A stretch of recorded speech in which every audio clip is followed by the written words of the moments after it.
Nizamabad rural నియోజకవర్గంలోని జకరాంపల్లి మండలం సికింద్రాపూర్ పరిధిలో 44వ నంబర్ జాతీయ రహదారిపై సోమవారం సాయంత్రం చిరుత రోడ్డు ప్రమాదానికి గురై మృతి చెందింది. మృతి చెందిన చిరుతను సమీపంలో ఉన్న 7వ బెటాలియన్ రిజర్వ్ ఫారెస్ట్ నుంచి రోడ్డు దాటుతున్న సమయంలో గుర్తు తెలియని వాహనం ఢీకొన్నట్లు గుర్తించారు. జకరాంపల్లి ఎస్ఐ మాలిక్ రెహమాన్ సంఘటన స్థలాన్ని సందర్శించి అటవీ శాఖ అధికారులకు పూర్తి సమాచారం అందించారు. స్థానిక వన్యజీవి అధికారులు మరిన్ని విచారణలు కొనసాగిస్తున్నారు.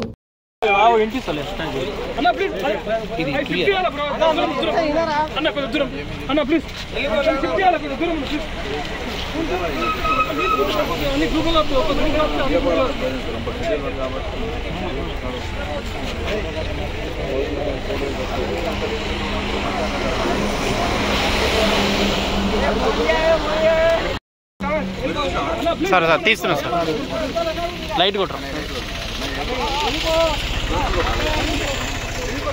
రోడ్ మీద దాటకురా సామి మీరు